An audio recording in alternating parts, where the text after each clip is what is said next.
मुंबईचा नवा महापौर कोण होणार? भाजपच्या या 5 उमेदवारांच्या जोरदार चर्चा. कोणाला मिळणार संधी? बीएमसी निवडणुकीच्या निकालांनी मुंबईचे राजकीय चित्र पूर्णपणे बदलून टाकले आहे. भारतीय जनता पक्षाने या महाकाल लढाईत ऐतिहासिक विजय मिळवला आहे. देशातील सर्वात श्रीमंत महानगरपालिकेवर नियंत्रण मिळवले आहे. या प्रचंड विजयासह सर्वांच्या नजरा आता मुंबईचा पुढचा महापौर कोण असेल याकडे लागला आहे. यासाठी काही नावे समोर आली आहेत. निवडणूक प्रचारादरम्यान मुख्यमंत्री देवेंद्र फडणवीस यांनी एक शक्तिशाली आणि धोरणात्मक विधाने केली होती. मुंबईचा एक पुढचा महापौर हिंदू आणि मराठी असेल.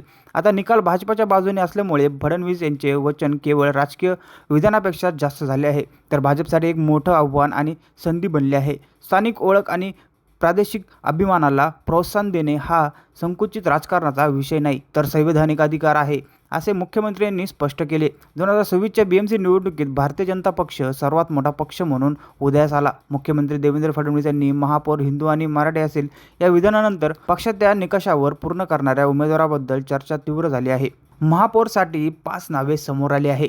तेजस्वी घोसाळकर, प्रकाश दरेकर, प्रभाकर शिंदे, मकरंद नार्वेकर, राजश्री शिरवाडकर. तुमच्यामध्ये यामधून कोण महापौर झालं पाहिजे? आम्हाला कमेंटमध्ये नक्की कळवा. अशा नवीन बातम्या बघण्यासाठी आपल्या चॅनलला नक्की सबस्क्राईब करा.